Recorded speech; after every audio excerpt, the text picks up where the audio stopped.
The Psychology of Money by Morgan Housel is one of those rare books that can completely change the way you think about money, success, happiness, and even your future. Most people believe money is all about numbers, formulas, investing strategies, and intelligence. But this book explains something surprising. Financial success is not mainly about how smart you are. It is about how you behave. It is about patience, emotions, habits, discipline, and the decisions you make when nobody is watching. Think about this for a moment. Why do some highly educated people struggle financially while others with average education quietly build wealth over time?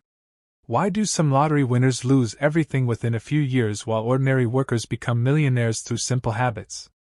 The answer is psychology. Money is emotional. Human behavior controls financial success far more than technical knowledge. Imagine two people starting life together. One earns a massive salary, buys luxury cars, expensive clothes, and tries to look successful every day.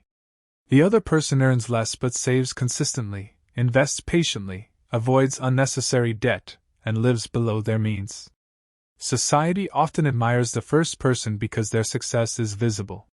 But after 20 years, the second person may have real financial freedom, while the first person remains trapped in stress and endless expenses. This is the difference between looking rich and actually becoming wealthy.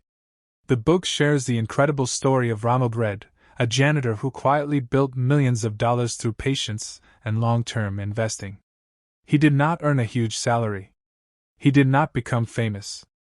He simply saved money consistently and allowed time to do its work.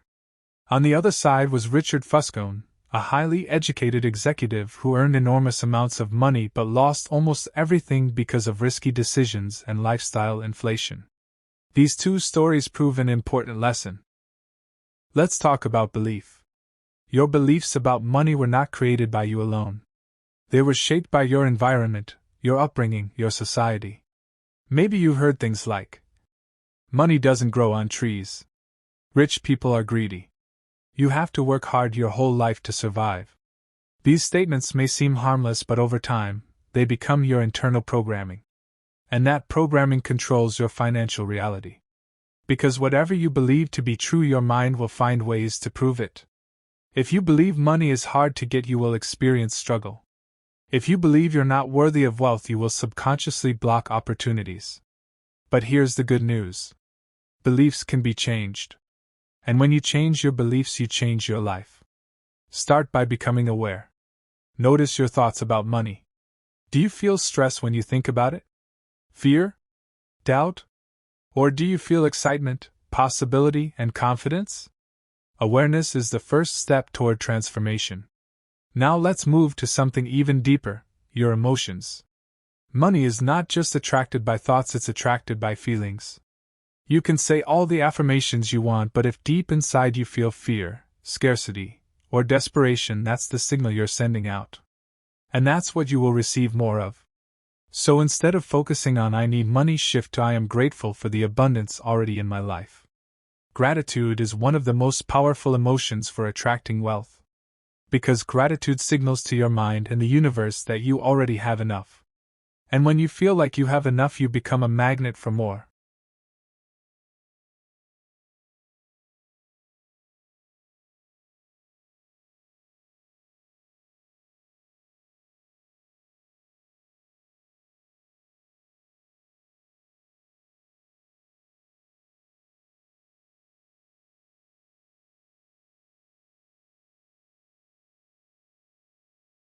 Spending. Saving money creates freedom. And freedom is one of the greatest forms of wealth. Imagine waking up every morning knowing you have choices. You are not trapped in a toxic job because you desperately need money. You can spend more time with family, take care of your health, learn new skills, or follow meaningful dreams. Money itself is not the final goal. Freedom is. One of the strongest messages in the book is that nobody is impressed by your expensive possessions as much as you think. People buy luxury cars, designer clothes, and giant houses hoping others will admire them. But most people are too busy thinking about themselves. They may notice your possessions for a few seconds and then return to worrying about their own lives. Trying to impress others financially is a dangerous trap because the desire never ends. There will always be someone richer, someone with a bigger house, or someone with a more luxurious lifestyle.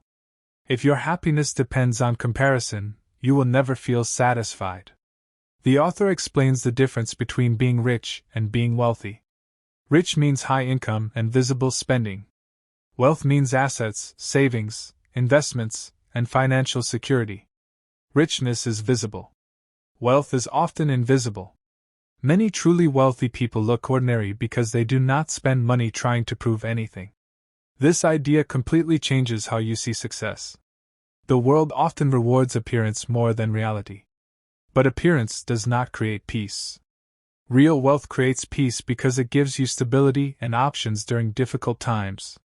Another lesson from the book is about controlling emotions during financial decisions. Markets rise and fall. Economies change.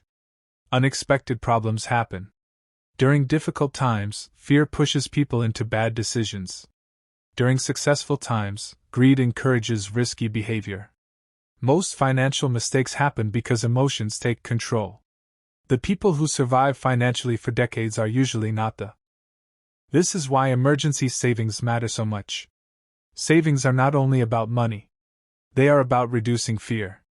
They help you sleep peacefully because you know you can survive difficult moments without panic.